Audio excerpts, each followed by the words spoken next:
In the southern edge of Greenville, where the roads narrowed and the world seemed forgotten by time, stood a crumbling brick building, weary with age.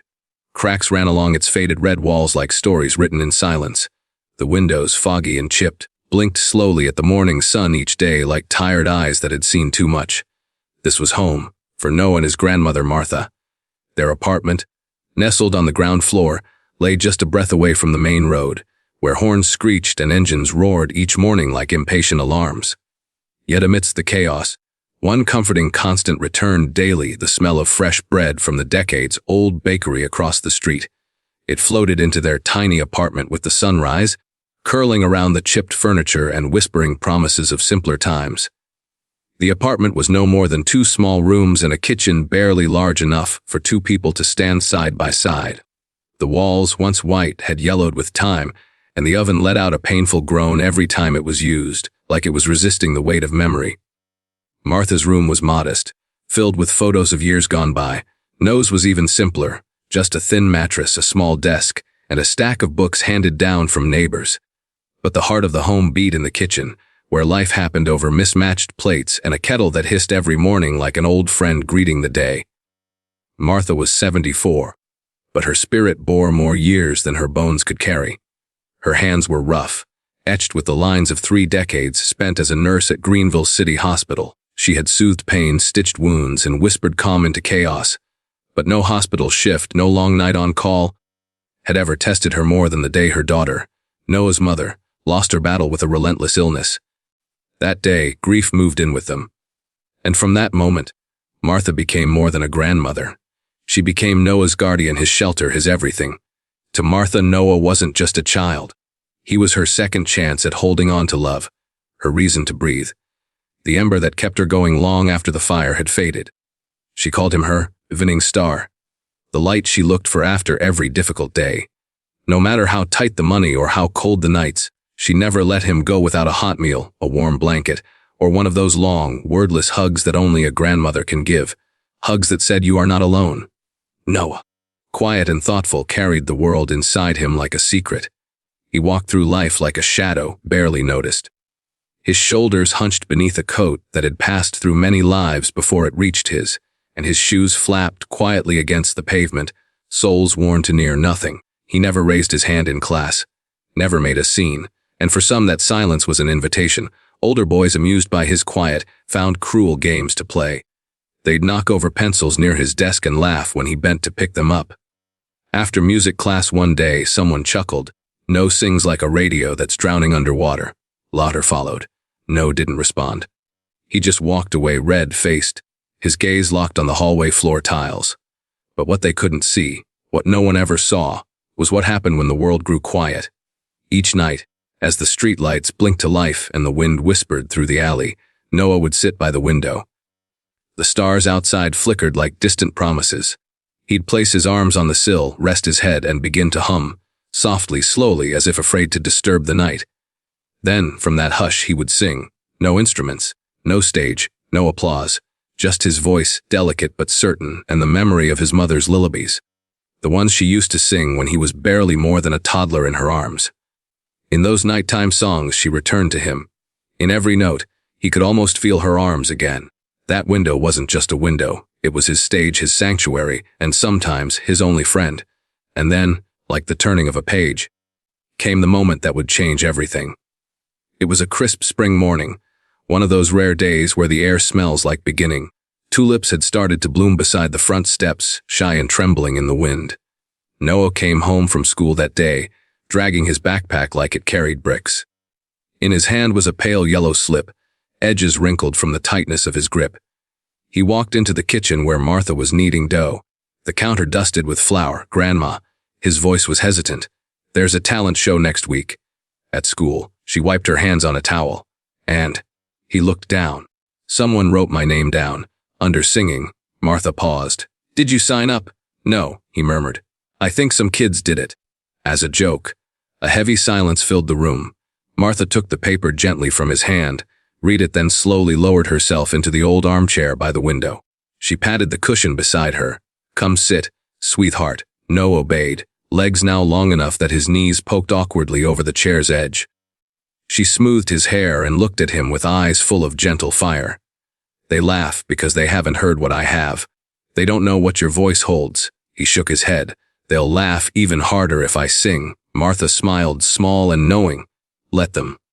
But sing anyway. Not for them. For you. For your mama.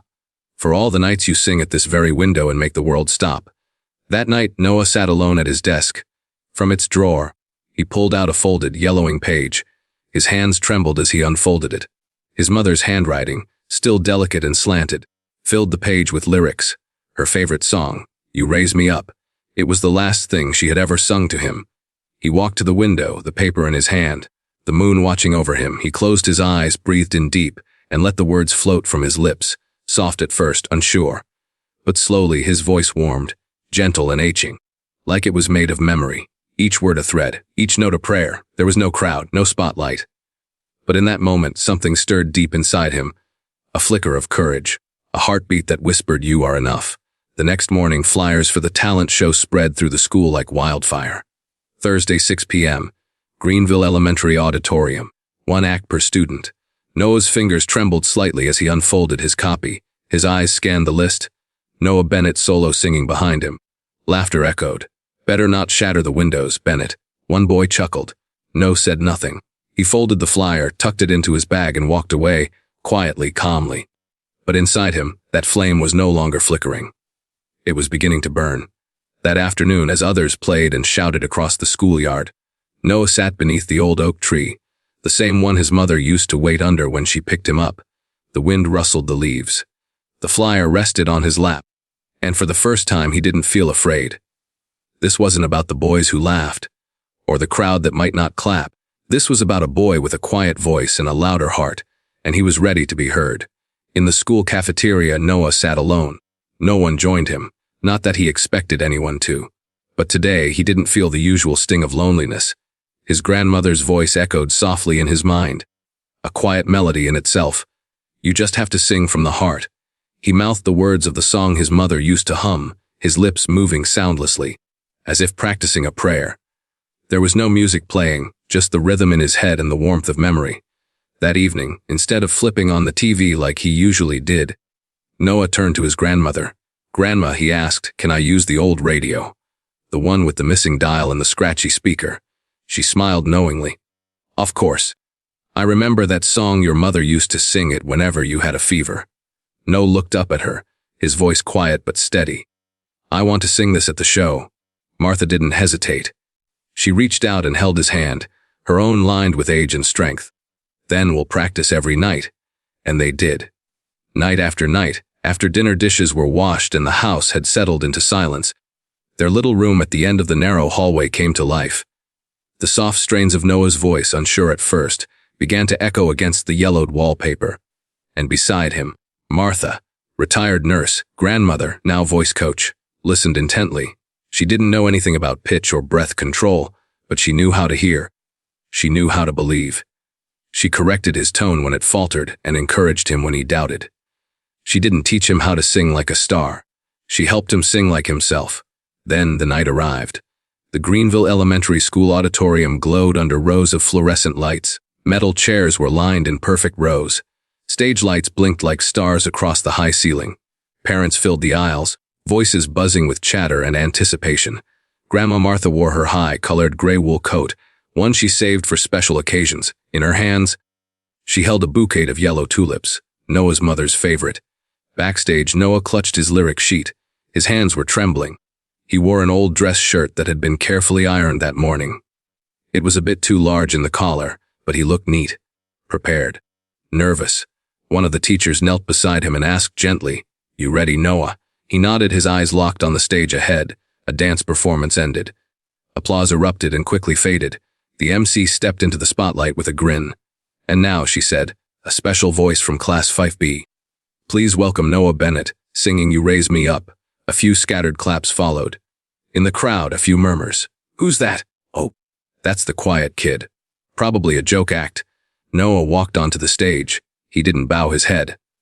But his hands shook slightly under the heat of the spotlight. His feet felt too heavy, the stage too wide.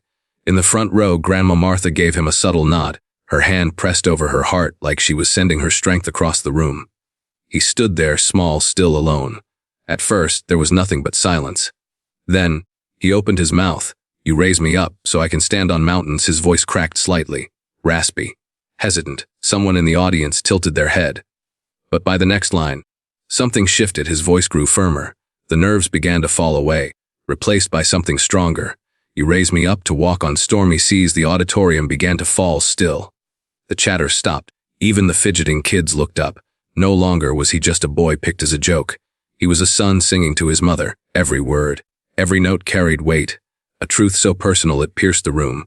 One of the judges on the panel closed her eyes, pressing her hand to her chest. Backstage, a boy who had once teased him whispered, almost to himself, "He's really singing." Noah's voice rose higher, steadier. "I am strong when I am on your shoulders." His body swayed slightly with the rhythm, his eyes shimmering under the stage lights. Then the final line came. "You raise me up to more than I can be." Silence. For a second, two, then it happened. Applause. At first, it was a single pair of hands, then another. Then the room erupted, cheers, whistles, clapping that seemed to shake the very walls. In the front row, Grandma Martha didn't cry, but her eyes shone like stars, because she knew tonight Noah didn't sing for applause. He sang to exist, to say, "I am here." As the ovation rolled on, Noah gave a small bow, hands still clasped. He stepped back from the spotlight, heart pounding, throat dry. He couldn't see clearly through the lights, but he had never felt more seen. Noah stepped off the stage, the roar of applause still echoing behind him. He couldn't see anyone in the audience. The lights were too bright, almost blinding, but his heart was thudding in his chest so loudly, it felt like it was echoing in his ears. Backstage, the usual chatter had faded into an unfamiliar silence. A few students stood nearby, but no one was laughing. No whispers. No jokes. One boy, the same one who had made fun of Noah just the day before, took a hesitant step forward. His voice was quiet, unsure. "You sang really well." Noah didn't know how to respond.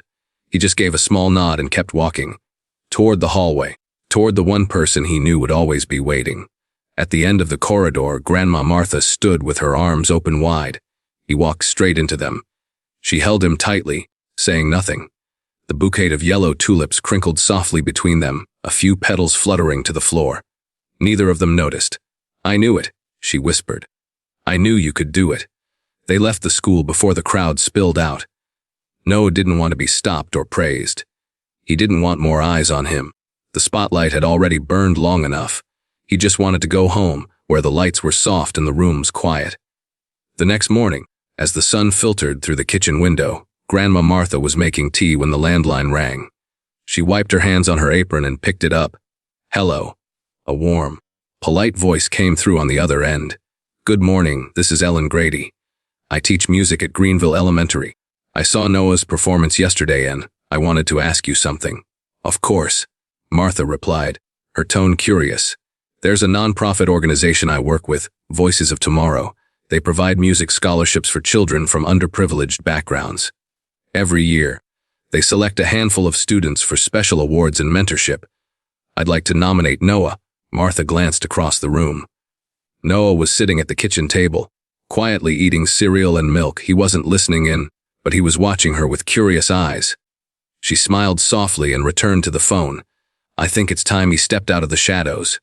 That same afternoon, a short video recorded by a parent during Noah's performance began to make the rounds. It was shared in a Facebook group called Greenville Elementary Parents. Captioned simply, "When a voice comes from where you least expect it." Within 24 hours, it had nearly 3,000 views. Not viral by the world's standards, but for a town like Greenville, it was everything. The comments poured in. One mother wrote, "I cried. That boy sang like he had the whole world in his hands." An elderly Marine named Walter typed, "It's not easy to make me cry. But last night, I was speechless." That evening, Noah curled up beside Grandma Martha on the sofa. They were wrapped in a patchwork blanket, a warm mug of milk in each of their hands. The TV was off. The apartment was still. He turned to her, his brows knit in confusion. "Grandma, I don't understand. They're not laughing at me anymore. People look at me differently now." She reached over and placed her hand gently over his.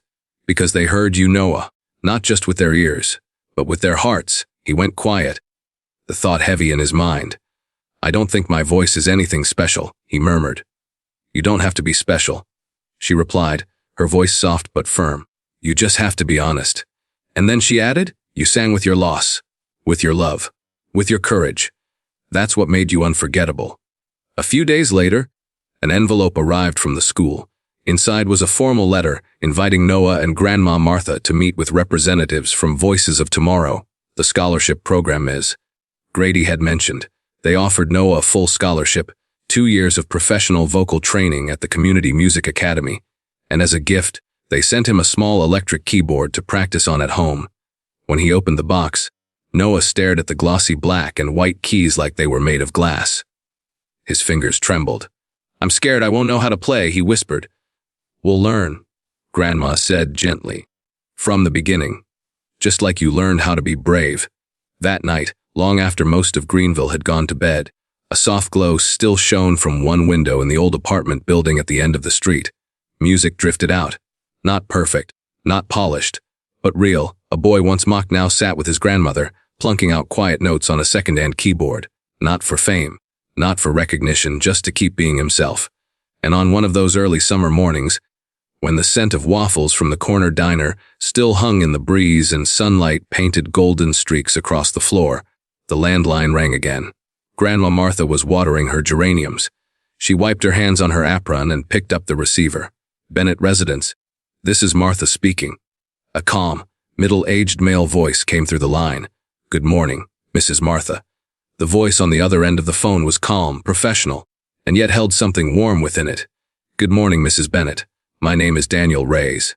I'm the producer of a television program called Voices Across America. Grandma Martha straightened slightly, curious. Yes, Noah is my grandson. But what kind of program is this, sir? It's a special PBS series, Daniel explained, where we feature emotionally powerful voices from across the country, especially those from small towns, rural communities, or places that are often overlooked. We highlight the elderly, children, anyone who hasn't had a real platform to be heard. She tugged gently at her cardigan sleeve. And how did you hear about Noah? There was a video, he said softly. From the school talent show. A teacher sent it our way. We watched it over and over. And all I can say is, his voice stayed with us. We would be honored to feature him in our upcoming season.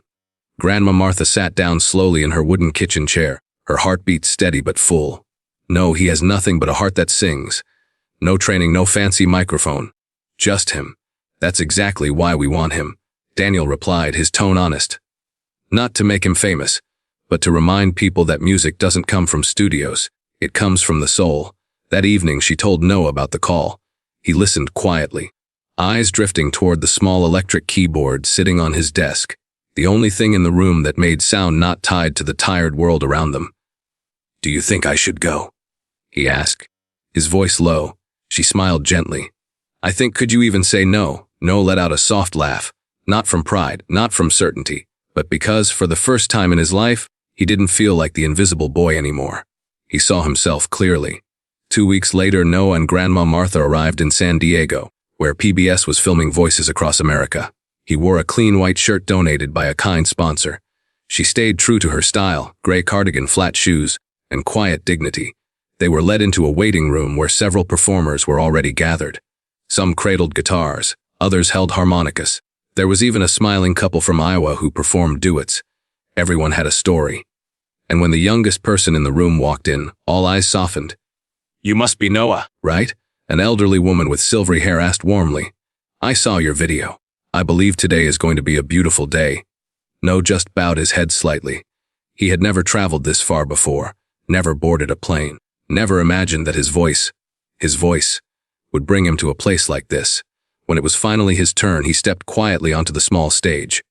In front of him, a microphone, a row of quiet cameras, and a handful of crew. No crowd, no clapping, only silence and opportunity. What will you be singing today? The director asked as he adjusted the frame. Noah looked down at his worn sneakers, then slowly lifted his head. You raise me up again, he said. But this time, I'm singing it so my mom knows I'm still singing. The room hushed completely. The track began, and as Noah opened his mouth, something shifted. The camera frame seemed to widen, not because of technology, but because of the weight his voice carried. It was no longer just a child's voice. It was the voice of someone who had known grief, who had known love, and who had once been laughed at, but stood here now unshaken. 3 weeks later, Noah's episode aired. Within 48 hours, his performance had been shared tens of thousands of times. The comments poured in. "I'm 70 years old and cried watching this. He reminds me of my son, who once dreamed of becoming a musician but gave up. Such a small voice, but so much heart. Thank you, Noah. I didn't think I could feel anything today. And then I heard this." Noah didn't know the numbers. He didn't read the internet headlines. All he knew was that the night the show aired, Grandma Martha wrapped her arms around him and whispered, "Now the whole world has heard you, sweetheart. But what matters most is that you dared to speak." 1 week later, the mailbox outside their apartment was full, not with bills or flyers, but with letters, handwritten, heartfelt, trembling with emotion. Some in blue ink, some in careful block letters, some shaky with age. A retired librarian from Vermont, a war veteran in Arizona, a single mother from Ohio, all writing to Noah. "You reminded me I once had a dream. I don't know how to sing, but I sang a lullaby to my granddaughter for the first time. You made me believe silence is not weakness." Noah read every letter slowly, gently, as if they were made of music themselves. He kept them all in an old wooden box that Grandma Martha lined with red velvet. They called it the Echo Box, because each letter felt like a voice calling back to his. One quiet afternoon, while Noah was practicing on his keyboard, there was a knock on the door. Grandma Martha answered. It was Miss Ellen Grady, his music teacher. She smiled as she held up an envelope. "I've come with an invitation for Noah." Stamped on the front was the School of the Northwest School of Music Arts, prestigious summer program known for accepting only 20 students a year. The board of directors saw his performance. Miss Grady said, "They want him to join the full summer course." On a full scholarship, Martha gasped, her hand covering her mouth. Noah simply stood in place, stunned. He had never even been to summer camp, let alone dreamed of studying in a school with real pianos, recording studios, and professional vocal coaches. "Do I have to audition?" he asked. Miss Grady shook her head with a smile. "No, Noah. You already did." The whole country heard it. On his final night before leaving for camp, Noah lay in bed while Grandma Martha sat beside him, holding his hand. "Grandma," he whispered, "if it weren't for that talent show, I don't think I ever would have dared to sing." She cupped his cheek with her palm and smiled. Sometimes, cruel jokes push us right where we're meant to go. What matters is, you didn't hide. You stepped forward. Noah nodded, then turned to his keyboard. He opened a fresh notebook and began to write, not "You Raise Me Up," but something of his own, a new song, a song for his mother, for his grandmother, for everyone who had ever been overlooked, simply because they lived quietly. And as the notes filled the soft summer air, Noah Bennett was no longer just the poor boy who had been made into a joke. He was someone who had found his voice, through music, through courage, and through everything honest that lived inside his heart. If you've ever felt small, if you've ever stayed silent in a noisy world, share your thoughts in the comments below. And don't forget to like, subscribe, and join us as we uncover more stories of hope, courage, and the voices waiting to be heard.